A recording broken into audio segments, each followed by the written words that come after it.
पत्नी हूँ तुम्हारी। अमित व सवी की शादी बड़े धूमधाम से पूरे रीति रिवाजों के साथ हुई थी। अमित एक बिजनेसमैन था। उसके माता पिता का देहांत हो गया था। एक बड़ा भाई था जो विदेश में रहता था।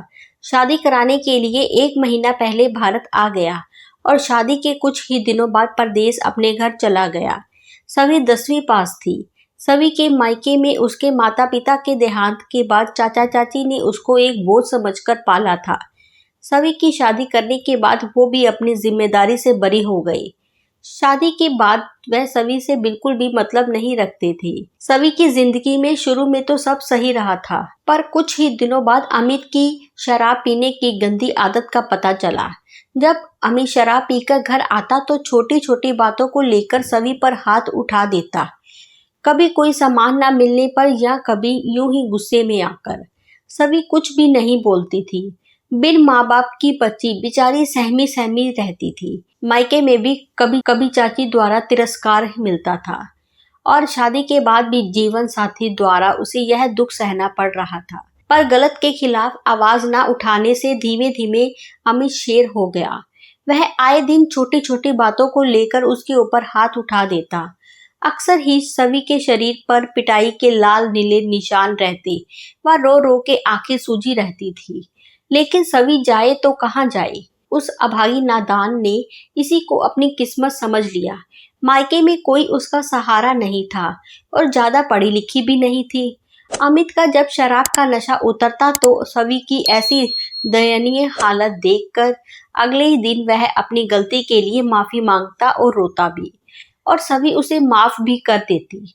शुरू में तो सभी ने एक एकाध बार उसका विरोध करना चाहा, पर हिम्मत नहीं जुटा पाई। उसने अपनी किस्मत से समझौता कर लिया था। मारने के बाद अमित पछताता था। अपनी गलती का पश्चाताप करने के लिए वह सभी को खुश करने के लिए अगले दिन खूब अच्छे अच्छे गिफ्ट लेकर आता, सभी को खुश करने की कोशिश करता। ऐसे ही 3 साल बीत गए। इसी दौरान सभी 2 प्यारे प्यारे बच्चों की मां बन गई। सभी ने सोचा शायद अब अमित सुधर जाएगा, पर अमित के व्यवहार में बदलाव नहीं आया।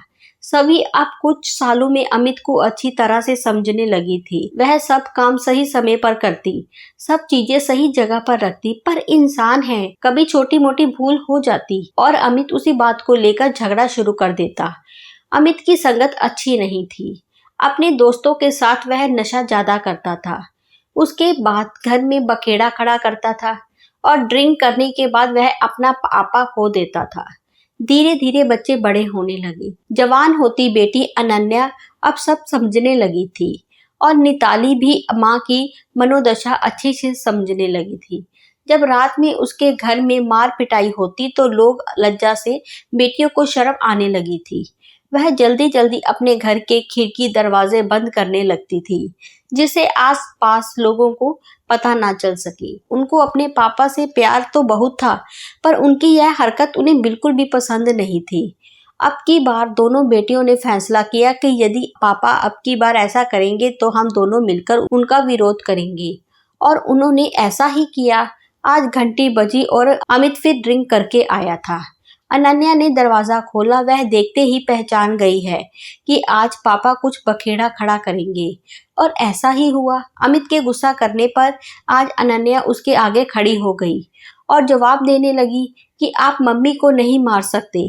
अमित ने गुस्से में बड़ी बड़ी आंखें लाल करके आव देखा न ताव आज अपनी बेटियों पर भी हाथ उठाने को बढ़ा, और उसने अनन्या को एक थप्पड़ मार ही दिया। अनन्या आंखों में आंसू लिए अपनी माँ को गुस्से से देख रही थी और जोर जोर से रो रही थी, जैसे मानो उसकी आंखें बोल रही हो, माँ जो तुमने आज तक सहा, आज से वही मेरे साथ भी शुरुआत हो रही है। सभी को आज अंदर से बहुत ही बुरा लगा। आज 2 जवान होती बेटियों की माँ सभी में ना जाने कहां से इतनी हिम्मत आ गई। उसने अपनी बेटियों पर हाथ उठता देख जाकर अमित का हाथ जोर से पकड़कर झटक दिया। फिर गुस्से से बोली, मैं तुम्हारी पत्नी हूँ, कोई निर्जीव वस्तु नहीं जो तुम मुझे मार सकते हो। मैंने अपना भाग समझकर सब सह लिया। मैंने सोचा कि यही मेरी किस्मत है, पर यही मेरी बहुत बड़ी गलती थी। उसी से तुम्हारी आज यह हिम्मत हुई कि तुम मेरी बेटी पर भी हाथ उठा रहे हो। मैं एक माँ हूँ, अपनी बेटियों के लिए यह मुझे बिल्कुल भी बर्दाश्त नहीं। मैं तुम्हें ऐसा नहीं करने दूंगी। सभी गुस्से से आज चंडी का रूप धारण कर पास में पड़े डंडे को उठा लेती है। सभी का यह रूप देख अमित सकपका गया और उसके पैरों पर गिर पड़ा। उससे अपनी गलती के लिए माफी मांगने लगा। आज उसका सारा नशा उतर चुका था। सभी गुस्से में दोबारा बोली कि मैं तुम्हारे साथ नहीं रहूंगी। अब तो मैंने फैसला कर लिया है। मैं अपनी बेटियों को लेकर जयपुर वाले फ्लैट में जा रही हूँ, पर तुम्हारे साथ रहना मुझे मंजूर नहीं। सभी के मुंह से निकली इतनी बड़ी बात सुनते ही अमित बिल्कुल हड़बड़ा गया। उसका नशा काफूर हो गया और वह गिड़गिड़ाने लगा, मुझे माफ कर दो, मुझे माफ कर दो, आगे से ऐसा नहीं। अमित के रोकर गिड़गिड़ाकर माफी मांगने पर तथा बेटियों के कहने पर बड़े दिल की सभी ने उसे अंतिम चेतावनी देते हुए बोला, यह आज आखिरी दिन होना चाहिए घर में, इसके बाद जरा भी ऐसा हुआ तो हम तीनों तुमको छोड़कर चले जाएंगे। अमित ने अपनी गलती के लिए माफी मांगी, दोबारा ऐसा कभी न करने का वचन दिया।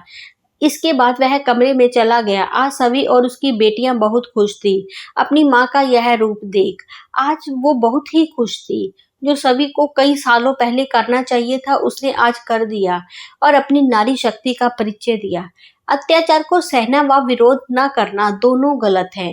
अपने व परिवार के स्वाभिमान की रक्षा भी करना हमारा कर्तव्य है। ऐसा न करने से अत्याचारी का दुस्साहस बढ़ता जाता है, वह सहने वाले के आत्मविश्वास में कमी होती जाती है।